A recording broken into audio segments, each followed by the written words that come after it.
அகிலன், நீ கோழை இல்லை, இந்த உலகத்தையே வெல்ல பிறந்தவன் நீ. அதை எப்பொழுதும் மறக்காதே.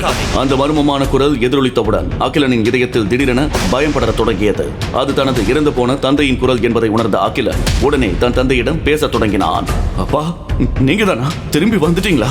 நீங்க எங்க இருக்கீங்க? நான் உங்களை பார்க்கணும். அகிலா, நான் இப்போது உயிருடன் இல்லை. இனிமேல் உன்னை பாதுகாக்க என்னால் முடியாது. ஆனால் உன்னிடம் ஒரு விசேஷ சக்தி ஒன்று இருக்கிறது. அதுதான் நீ வைத்திருக்கும் தங்க கவசம். அது உன் பிரச்சனைகளை எல்லாம் கவனித்துக் கொள்ளும். அந்த வார்த்தைகளை கேட்ட அகிலன் தன் தங்க கவசத்தை பார்த்தான். என்ன சொல்றீங்கப்பா? இந்த கவசம் என்ன பாதுகாக்குமா? அவன் அப்படி கேட்டதும் அவன் தந்தையின் குரல் மௌனமாக மாறியது. இப்போது விரக்தி அடைந்த அகிலன் கவசத்தை வெறித்து பார்த்தான். அப்படி என்ன இந்த கவசத்துல ஸ்பெஷலா இருக்கு? இவ்வளவு நாள் என் கூட தான் ஒண்ணுக்கும் பிரயோஜனம். இதை வச்சு இதுவரை எந்த அதிசயமும் நடக்கல, இனிமேயும் நடக்க போறது.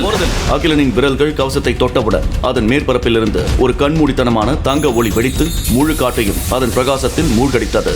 அந்த ஒளியின் மையத்திலிருந்து ஒரு மர்மமான சின்னம் உருவாக தொடங்கியது.